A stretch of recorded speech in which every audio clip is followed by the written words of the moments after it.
News చూస్తున్నాం. రేపు మేడ్చల్ జిల్లా వేదికగా గుండ్లపోచమ్మపల్లిలో కాంగ్రెస్ ప్రజాదీవెన సభ నిర్వహిస్తున్నట్లు కాంగ్రెస్ నేతలు తెలిపారు. ఈ నెల 11న భద్రాద్రి జిల్లా మణుగూరులో కాంగ్రెస్ ప్రజాదీవెన సభ నిర్వహిస్తున్నట్లు తెలుస్తుంది. మణుగూరులో సభలో పాల్గొననున్న రేవంత్ రెడ్డి ఇందిరమ్మ పథకాన్ని ప్రారంభించనున్నట్లు తెలుస్తుంది. లోక్సభ ఎన్నికల ప్రచార కార్యక్రమంలో భాగంగా సీఎం పర్యటించనున్నారు. ఇప్పటికే ఆదిలాబాద్, మహబూబ్ నగర్, చేవెళ్ల సభలో సీఎం పాల్గొన్నారు.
బ్రేకింగ్ న్యూస్ చూస్తున్నాం. రేపు మేడ్చల్ జిల్లా వేదికగా గుండ్లపోచమ్మపల్లిలో కాంగ్రెస్ ప్రజాదీవెన సభ నిర్వహిస్తున్నట్లు కాంగ్రెస్ నేతలు తెలిపారు. ఈ నెల 11న భద్రాద్రి జిల్లా మణుగూరులో కాంగ్రెస్ ప్రజాదీవెన సభ నిర్వహిస్తున్నట్లు తెలుస్తుంది. మణుగూరు సభలో పాల్గొననున్న రేవంత్ రెడ్డి ఇందిరమ్మ పథకాన్ని ప్రారంభించనున్నట్లు తెలుస్తుంది. లోక్సభ ఎన్నికల ప్రచార కార్యక్రమంలో భాగంగా సీఎం రేవంత్ రెడ్డి పర్యటించనున్నారు. ఇప్పటికే ఆదిలాబాద్, మహబూబ్ నగర్, చేవెళ్ల సభలో సీఎం పాల్గొననున్నారు. దీనిపై మరింత సమాచారం మా ప్రతినిధి హరీష్ లాథర్ అందిస్తారు. హరీష్, చెప్పండి. రైట్ వరుణ్, కాంగ్రెస్ పార్టీకి సంబంధించి కూడా ఇప్పటికే పార్లమెంట్ ఎన్నికలకు సంబంధించిన ప్రచారాలను ముమ్మరం చేస్తున్నారు. ఇప్పటికే సీఎం రేవంత్ రెడ్డి కావచ్చు ప్రచార కార్యక్రమాలు శంఖారావం పూరించడం జరిగింది. గత కొద్ది రోజుల క్రితం ఆదిలాబాద్, చేవెళ్ల, మొన్న జరిగిన పాలమూరు ప్రజా దీవెన సభను కూడా నిర్వహించడం జరిగింది. తెలంగాణలో 14 స్థానాలు గెలిపే లక్ష్యంగా కూడా కాంగ్రెస్ పార్టీ ముందుకెళ్తున్న నేపథ్యంలో ఇప్పుడు 17 పార్లమెంట్ సెగ్మెంట్లకు సంబంధించి కూడా పెద్ద ఎత్తున ప్రజా దీవెన పేరుతో కూడా బహిరంగ సభలు నిర్వహిస్తున్నారు. రేపు మేడ్చల్ నియోజకవర్గానికి సంబంధించి పార్లమెంట్ సెగ్మెంట్కి సంబంధించి మేడ్చల్ ప్రజా దీవెన సభ గుండ్లపోచంపల్లి గ్రామంలో రేపు సాయంత్రం సభ ఉంటుంది. సభకు సీఎం రేవంత్ రెడ్డితో పాటు మంత్రులు, కాంగ్రెస్ పార్టీ ముఖ్య నేతలంతా కూడా పాల్గొంటున్న నేపథ్యం ఉన్నది. అలాగే 11వ తేదీన ఉమ్మడి ఖమ్మం జిల్లాకు సంబంధించి కూడా భద్రాద్రి ప్రజా దీవెన సభ నిర్వహిస్తున్నారు. మణుగూరు మండల కేంద్రంలో జరిగే ఈ సభకు సంబంధించి కూడా అక్కడ ఇందిరమ్మ సంబంధించిన ఇందిరమ్మ ఇండ్లకు సంబంధించిన పథకాన్ని ప్రారంభించబోతున్నారు. ఇక ప్రధానంగా ఇప్పటికే అంటే 17 సెగ్మెంట్లకు సంబంధించి కూడా ఆయా సెగ్మెంట్లను ప్రజా దీవెన సభలను నిర్వహించేందుకు కాంగ్రెస్ పార్టీ సన్నిద్ధం అవుతుంది. ఇక రేపు మేడ్చల్ కావచ్చు, 11వ తేదీన భద్రాద్రి సభ కావచ్చు. ఇక మరోవైపు బీఆర్ఎస్, బీజేపీ ఇక్కడ బీజేపీకి సంబంధించి కూడా ప్రజా సంకల్పన సభలతో కూడా ముందుకెళ్తున్నది. అక్కడ బీఆర్ఎస్ సంబంధించి ప్రజా ఆశీర్వాద సభల పేరుతో కూడా పెద్ద ఎత్తున సభలు నిర్వహిస్తున్నారు. ఇక పోటాపోటీగా ప్రచారాల కార్యక్రమాలు కావచ్చు సభలు నిర్వహిస్తున్న క్రమంలో ఇప్పుడు కాంగ్రెస్ పార్టీ సంబంధించి కూడా ప్రచారాలను ముమ్మరం చేస్తుంది. ఇక మరోవైపు అభ్యర్థుల ఎంపిక ప్రక్రియకు సంబంధించి కూడా ఫైనల్ స్టేజ్కి చేరిన నేపథ్యం ఉన్నది. ఇక మరి కాసేపట్లో అభ్యర్థులకు సంబంధించి ఆ లిస్ట్ కూడా వెలువడున్న నేపథ్యం కనిపిస్తుంది. ఈ నేపథ్యంలో ఇక ప్రచారాలకు సంబంధించి కూడా రేపటి నుంచి ముమ్మరం చేయాలి. ప్రచారాలకు సంబంధించి కూడా పెద్ద ఎత్తున పాల్గొనాలి. ఇక జన సమీకరణ కావచ్చు. ఇక పూర్తి స్థాయిలో కాంగ్రెస్ పార్టీ ఇప్పుడు అధికారంలోకి వచ్చిన తర్వాత 90 రోజుల్లో రాష్ట్ర ప్రభుత్వం తీసుకొచ్చిన సంక్షేమ పథకాలు, అభివృద్ధి కార్యక్రమాలతో పాటుగా ఇంప్లిమెంట్ చేసిన 6 గ్యారంటీలకు సంబంధించి కూడా ఇప్పుడు కొనసాగుతున్న మహిళలకు సంబంధించిన ఉచిత బస్సు ప్రయాణం కావచ్చు.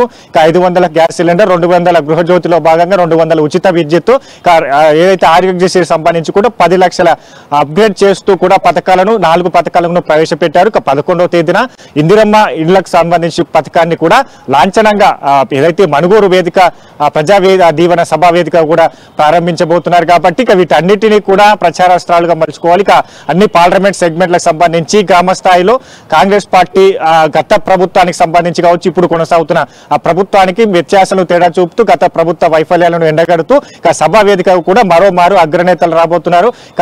ఏదైతే ఏఐసీసీ నేతలు రాహుల్ రాహుల్ గాంధీ ప్రియాంక గాంధీకి సంబంధించిన కూడా షెడ్యూల్ మరికొన్ని రోజుల్లో ఖరారు కాబోతున్న నేపథ్యం కావచ్చు. ఇక మొత్తంగా కాంగ్రెస్ పార్టీకి సంబంధించిన రాష్ట్ర ప్రభుత్వం తరపున ఇప్పటికే ప్రవేశపెట్టిన సంక్షేమ పథకాలు, అభివృద్ధి కార్యక్రమాలతో పాటుగా తీసుకొచ్చిన ఇంప్లిమెంట్ చేసిన పథకాలు, అలాగే పూర్తి స్థాయిలో ఇంకా చేయబోయే సంక్షేమ పథకాలు, అభివృద్ధి కార్యక్రమాలు, అలాగే ఏఐసిసి ప్రకటించబోయే మేనిఫెస్టో, వీటన్నిటిని కూడా వివరిస్తూ ప్రచారాలు నిర్వహించాలి. ఇక అభ్యర్థులకు సంబంధించి ఈ రోజు 9 మంది అభ్యర్థులకు సంబంధించి కూడా ఫైనల్ ఈ రోజు ఖరారు కానున్న నేపథ్యం కావాల్సింది. ఇక 9 సెగ్మెంట్లకు సంబంధించి కూడా మరికొన్ని రోజుల్లో ప్రజా దీవెన సభలు కూడా జరగనున్నాయి. వరుణ్, అయితే ఖమ్మం జిల్లాలో దాదాపు కూడా ఒక్క సీటు మినహాయించి అసెంబ్లీ సీట్లలో దాదాపు అన్ని కూడా కాంగ్రెస్ కైవసం చేసుకుంది. అంటే ఇప్పుడు ఇందిరమ్మ ఇళ్ల పథకం కూడా అక్కడ ప్రవేశపెడతానికి గల కారణం ఏంటంటే పార్లమెంట్ ఎన్నికల కోసం అనుకోవచ్చా? రైట్, ఖచ్చితంగా. ఎందుకంటే ఖమ్మం సెగ్మెంట్ సంబంధించి కూడా కాంగ్రెస్ పార్టీకి కంచుకోటగా మారిపోయింది. గత అసెంబ్లీ ఫలితాలను మనం గమనిస్తే ఖమ్మం సెగ్మెంట్ సంబంధించి ఒక్క అసెంబ్లీ సెగ్మెంట్ సంబంధించిన మిగతా పూర్తి అన్ని సెగ్మెంట్లలో కాంగ్రెస్ పార్టీ మెజార్టీ స్థానాలు కైవసం చేసుకుని మెజార్టీ కూడా అక్కడ ఫలితాలు వచ్చిన నేపథ్యం కనిపించింది. ఇక ఇప్పుడు ఖమ్మం పార్లమెంట్ సెగ్మెంట్ సంబంధించి కూడా ఆటకేక్గా మారిపోయింది. ఇక్కడ ఎంపీ అభ్యర్థికి సంబంధించి కూడా పోటాపోటీ నెలకొనడం అనేది దరఖాస్తులు కూడా గత అసెంబ్లీ ఎన్నికల మాదిరిగా కూడా ఇప్పుడు పార్లమెంట్ ఎన్నికలకు కూడా ఎక్కువ మంది దరఖాస్తు చేసుకునే నేపథ్యం ఉన్నది. ఇప్పుడు అన్ని సెగ్మెంట్లలో ప్రత్యేకంగా ఖమ్మం సంబంధించి కూడా గెలిచే అవకాశాలు ఉన్నాయి. ఇప్పుడు కాంగ్రెస్ పార్టీ సంబంధించి కూడా ఫలితాలు వెలువడేది ఖమ్మం సంబంధించిన కూడా మెజార్టీ ఫలితాలు గెలుచుకుంటే మెజార్టీ ఓట్లు కైవసం చేసుకొని ఖమ్మంలో గెలుస్తాం, మొదటిగా ఖమ్మం సీటు ధీమాతో వెళ్తున్నాయి. కాబట్టి ఇప్పుడు అక్కడ సంబంధించిన సభ వేదిక కూడా ఈ పథకాన్ని లాంఛనంగా ప్రారంభించడం జరుగుతుంది. ఇక మరోది గత ప్రభుత్వానికి సంబంధించి కూడా ఖమ్మంలో అనేక సంక్షేమ పథకాలు కావచ్చు, కరకట్టల నిర్మాణం కావచ్చు, ఇక భద్రాద్రి రామాలయానికి సంబంధించిన అభివృద్ధి కార్యక్రమాలు కావచ్చు, వీటన్నిటిని కూడా అక్కడ ప్రజలకు హామీలు ఇచ్చింది. అక్కడ సంబంధించిన కూడా కేంద్ర ప్రభుత్వానికి సంబంధించి రైల్వే లైన్ ఏర్పాటు కావచ్చు, వీటన్నిటిని కూడా ఖమ్మం ప్రజలకు సంబంధించి గతంలో హామీ ఇచ్చి దాన్ని విస్మరించారు. కాబట్టి ఈ ప్రజా దీవెన సభా వేదికగా కూడా ప్రత్యేకంగా ఈ సభా వేదిక కూడా ప్రజలకు గత ప్రభుత్వం చేసిన ఏదైతే హామీల విస్మరణకు సంబంధించి కూడా పూర్తిగా వివరిస్తూ రాష్ట్ర ప్రభుత్వం ఖమ్మం సంబంధించి అనేక సంక్షేమ కార్యక్రమాలకు సంబంధించి ప్రకటించబోయే అవకాశం ఉన్నది. ఇక మరోవైపు పథకంతో పాటుగా ఖమ్మం ప్రత్యేక సెగ్మెంట్ కి సంబంధించి కూడా రాష్ట్ర ప్రభుత్వం తర్వాత అనేక సంక్షేమ కార్యక్రమాలకు సంబంధించి కూడా పూర్తి స్థాయిలో సీఎం రేవంత్ రెడ్డి వాళ్ళకు వరాల జల్లు కురిపించే అవకాశం ఉంది. కాంగ్రెస్ పార్టీ అధికారంలోకి వచ్చిన తర్వాత మొట్టమొదటిగా ఇప్పుడు ఇందిరమ్మ ఇండ్ల పథకానికి సంబంధించి కూడా ఖమ్మం సెగ్మెంట్ కి సంబంధించి కూడా అక్కడ పైలట్ ప్రాజెక్ట్ గా కూడా సూచించే అవకాశాలు అయితే కనిపిస్తున్నాయి. Thank you Harish for the updates.